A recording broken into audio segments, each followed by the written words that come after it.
اور اس کے بعد پھر ڈاکٹر صاحب جو ہے وہ جیل میں گزرے دنوں کی یادوں میں کھو گئے. ان کا جو ریئیکشن تھا نا وہ اس وقت میں دیکھ کے نا میں خود بھی وہ تکلیف فیل کر رہا تھا. بسم اللہ الرحمن الرحیم. السلام علیکم. آج ڈاکٹر شاہد مسعود صاحب کی P T V corruption case میں ضمانت پر رہائی کو 2 سال مکمل ہو گئے ہیں. اسلام آباد ہائی کورٹ سے درخواست ضمانت مسترد ہونے پر ڈاکٹر شاہد مسعود کو گرفتار کیا گیا تھا اور اس کے بعد ایک لمبا عرصہ انہوں نے اڈیالہ جیل میں بطور قیدی گزارا ہے. اس دوران ہم نے دیکھا کہ انہیں ہتھکڑیاں لگا کر ایف آئی اے کی خصوصی عدالت میں پیش کیا جاتا رہا. پھر ایک اور بھی اسی دوران مسئلہ بنا کہ جب ایک صحافی نور الامین دانش کے ساتھ ایک چھوٹا سا تنازع بنا، لیکن اس کی بھی پھر ایف آئی آر درج ہو گئی اور اس دوران ڈاکٹر صاحب جو ہے وہ 2 پیشیاں بھگتتے رہے. ایک تو وہ ایف آئی اے کی خصوصی عدالت میں پیش ہوتے تھے اور دوسرا جو ہے یہاں پر اسلام آباد کی جو ضلعی عدالتیں ہیں یہاں پر بھی ان کی پیشیاں چلتی رہی ہیں. کچھ ایسی باتیں ہیں کہ جو جیل کے دنوں سے جڑی ہیں اور یہ ڈاکٹر صاحب نے ہی ہمیں بتائی ہیں اور وہ آج میں اس ویڈیو میں آپ کے سامنے رکھوں گا کہ جیل کے دنوں میں سب سے تکلیف دہ لمحہ کون سا ہوتا تھا اور وہ کون سے مسیحا ہیں کہ جو قیدیوں کی جو ہے وہ آ کر مدد کرتے تھے اور قیدیوں کو پتہ بھی نہیں ہوتا تھا کہ ان کی مدد کرنے والے کون لوگ ہیں. اور وہی جو مسیحا ہیں وہ بغیر کسی کو بتائے ہوئے، بغیر کسی جو ہے لالچ میں بے لوث جو ہے وہ قیدیوں کی مدد کو آیا کرتے تھے. اور اب اس کیس کی جو صورتحال ہے وہ بھی میں آپ کو بتا دوں کہ یہ کیس ابھی تک چل رہا ہے، P T V corruption case, اور اس میں گواہوں کے بیانات جو ہیں وہ ریکارڈ کیے جا رہے ہیں اور امید ہے کہ جلد ہی اس کیس کا ٹرائل جو ہے وہ مکمل ہو جائے گا اور اس کے بعد عدالت اپنا فیصلہ سنائے گی. لیکن اس ویڈیو کا جو فوکس ہے میں اسی سائڈ پہ رکھنا چاہوں گا کہ جو ڈاکٹر شاہد مسعود صاحب جو ہیں وہ جیل کے دنوں کی جو باتیں بتاتے ہیں، جیل کے دنوں میں ان کے ساتھ جو کچھ ہوا. سب سے پہلے تو میں آپ کو بتاؤں کہ ڈاکٹر صاحب بتاتے ہیں کہ جیل میں پریشانی کا وہ لمحہ وہ ہوتا تھا کہ جب کسی قیدی کی سزائے موت کا دن ہوتا تھا تو اس وقت پوری جیل میں ایک خاص قسم کی خاموشی، ایک سکوت ہوتا تھا اور ہر قیدی جو ہے وہ آپ کو ایسے لگتا تھا کہ ہر قیدی کو ایسے لگتا ہے کہ جیسے آج اس کے کسی اپنے کی جو ہے وہ موت ہونے والی ہے، اس کو جو ہے وہ پھانسی پہ چڑھایا جانا ہے. اور پوری جیل میں جو ہے ایک پریشانی کا عالم ہوتا تھا اور ہر بندہ جو ہے اس وقت توبہ استغفار پڑھ رہا ہوتا تھا اور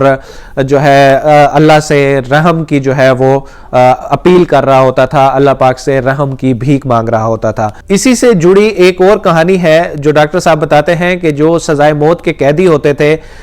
2 انڈسٹریلسٹ ہیں، بھائی ہیں وہ، اور وہ ان قیدیوں کی مدد کرتے تھے. ان قیدیوں سے ان کا کوئی تعلق نہیں ہوتا تھا، کوئی وہ ان کے رشتہ دار نہیں ہوتے تھے، لیکن انہوں نے جو ہے وہ جیل سپرنٹینڈنٹ کو بتایا ہوا ہوتا تھا کہ کوئی بھی قیدی جس کی سزائے موت قریب ہو تو اس کی تفصیلات آپ نے ہمیں بتانی ہے کہ اس کا تنازع کس کے ساتھ ہے اور آخر کیوں ان کا تنازع جو ہے وہ سلجھ نہیں رہا. تو پھر وہ انڈسٹریلسٹ جو ہے وہ درمیان میں آ کر دونوں پارٹیوں کے درمیان جو ہے وہ مذاکرات کی کوشش کراتے تھے. کوئی دیت کا معاملہ ہوتا تھا یا کچھ اور معاملات ہوتے تھے تو ان کی پوری کوشش ہوتی تھی کہ افہام و تفہیم کے ساتھ جو ہے کوئی معاملہ جو ہے وہ اس کو سلجھا دیا جائے، کوئی راہ نکل آئے تاکہ جو قیدی ہے اس کی جان بخشی ہو جائے. اور ایسا بھی ہوتا ہے کہ صبح جو ہے وہ قیدی کو پھانسی دینی ہوتی ہے اور رات کو جو ہے ان کے جو لواحقین ہیں اور جو دوسری مدعی پارٹی ہوتی ہے ان کے درمیان مذاکرات چل رہے ہوتے تھے اور وہ بیچارہ قیدی جو ہے وہ پوری رات اس اذیت میں ہوتا تھا کہ پتہ نہیں صبح اس کے ساتھ کیا ہونے والا ہے، کیا اس کو پھانسی دے دی جائے گی یا پھر وہ جو مذاکرات چل رہے ہیں، جو صلح کی کوششیں ہو رہی ہیں وہ کامیاب ہو جائیں گی اور وہ پھانسی سے بچ جائے گا. ایک پورا ایک اذیت ناک، دردناک اور تکلیف دہ یہ باتیں ہیں کہ بعض اوقات یہ ہوتا تھا کہ وہاں پہ جو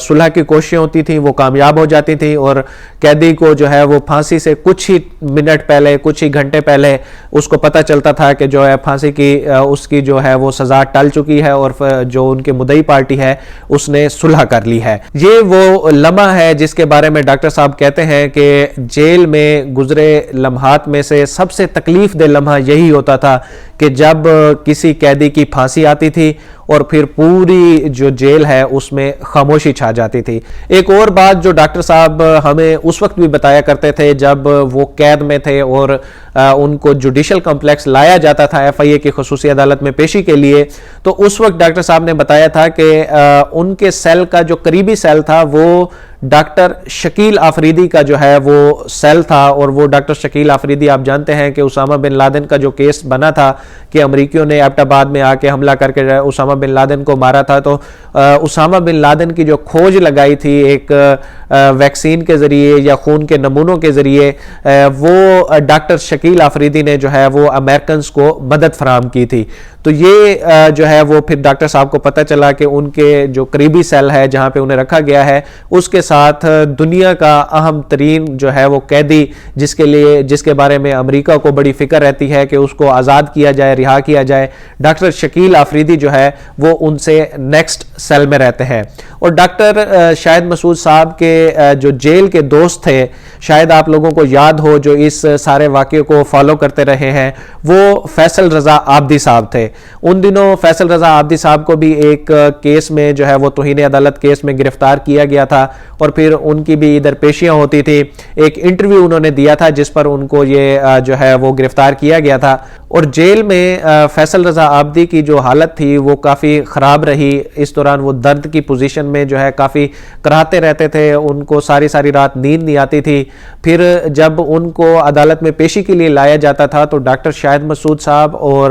فیصل رضا عابدی جو ہے وہ ایک ہی گاڑی میں آتے تھے، اور اس دوران ڈاکٹر صاحب نے ہمیں بتایا تھا کہ فیصل رضا عابدی جو ہے ان کی حالت بڑی خراب ہوتی ہے، یہ پوری رات جو ہے جیل میں درد سے کراہتے رہتے ہیں، ان کا ٹریٹمنٹ نہیں ہو پا رہا۔ خیر وہ اب ہم اس بات میں نہیں جائیں گے کہ ان کی کس کے ساتھ کیا بات ہوئی اور کیا کیس چلا، اور پھر وہ ساری پوزیشن جو ہے کچھ عرصے بعد جو ہے وہ نارملائز ہو گئی، ان کو ضمانت پر رہائی بھی مل گئی۔ لیکن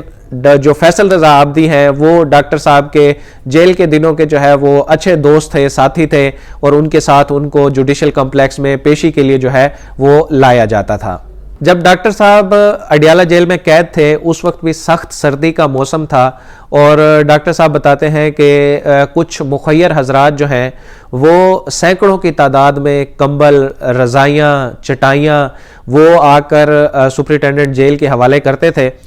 تاکہ جو ایسے قیدی ہیں کہ جن کی ملاقات کے لیے کوئی نہیں آتا، یا پھر کوئی ان سے ملنا نہیں چاہتا، یا پھر ان کا کوئی ولی وارث نہیں ہے اور وہ ایک عرصے سے جو ہے وہ جیل میں پڑے ہوئے ہیں،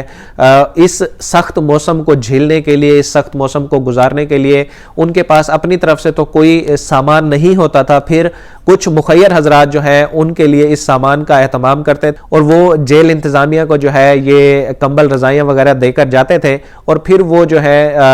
ان قیدیوں میں وہ تقسیم کیا کرتے تھے۔ اسی طرح کھانا بانٹا جاتا تھا، کچھ مخیر حضرات جو ہے وہ کھانا دے کر جاتے تھے تو وہ کھانا بانٹا جاتا تھا جیل میں۔ اور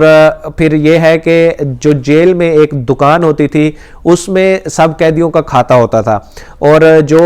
ملاقات کے لیے آتے تھے لوگ اپنے قیدیوں سے ملنے کے لیے، اپنے رشتہ داروں سے ملنے کے لیے جو جیل میں قید ہوتے تھے، تو وہ اس کینٹین والے کو کچھ رقم دے کر جایا کرتے تھے، کوئی 500 دے کے جاتا، کوئی 1000 دے کے جاتا، کیونکہ ہفتے میں ایک دن ہوتا ہے ملاقات کا، تو وہ 500، 1000، 2000 دے کے جاتے تھے کہ فلاں قیدی نمبر ہمارا رشتہ دار ہے، اس کو آپ نے جو ہے اس کی ضرورت کی چیزیں پہنچانی ہیں۔ اور اس جیل کی جو کینٹین ہے وہاں پر کیا کچھ ہوتا تھا اس حوالے سے بھی ڈاکٹر صاحب کی بڑی یادیں ہیں۔ لیکن یہ سارا کچھ کافی تکلیف دہ ہے، اور میری جو لاسٹ بات ہوئی تھی ڈاکٹر صاحب سے اس حوالے سے، تو ڈاکٹر صاحب نے کہا کہ عمران آپ کو یاد ہے کہ 2 سال پہلے یار مطلب ان کا جو ریئیکشن تھا نا، وہ اس وقت میں دیکھ کے نا میں خود بھی وہ تکلیف فیل کر رہا تھا کہ ڈاکٹر صاحب نے کیسے شاید وہ مناظر ان کی آنکھوں میں گزر گئے ہوں اور وہ لمحات وہ یاد کر رہے تھے، اور یہ کافی جو ہے وہ اذیت ناک مناظر۔ اور اس کے بعد پھر ڈاکٹر صاحب جو ہے وہ جیل میں گزرے دنوں کی یادوں میں کھو گئے، اور کچھ باتیں انہوں نے بتائیں کہ جیل کے دوران جو ہے ان کے کیا تجربات گزرے، اور کچھ باتیں جو ہیں وہ میں نے آپ کو اس ویڈیو میں اب بتائی بھی ہیں۔ تو ابھی جو کیس چل رہا ہے وہ دیکھتے ہیں کہ کب تک کنکلوڈ ہوتا ہے اور اس کا کیا فیصلہ آتا ہے. لیکن آج ڈاکٹر صاحب کی ضمانت کو جو ہے وہ 2 سال مکمل ہو گئے ہیں, تو میں نے ضروری سمجھا کہ یہ جو ڈاکٹر صاحب سے جڑی تفصیلات ہیں, ان کے جیل میں گزرے دنوں کی باتیں ہیں, یادیں ہیں, وہ آپ لوگوں کے ساتھ شیئر کی جائیں. اب مجھے دیجیے اجازت, انشاءاللہ اگلی ویڈیو میں کسی اور ٹاپک کے ساتھ, کسی اہم کیس کی معلومات کے ساتھ حاضر خدمت ہوں گے. Thank you so much.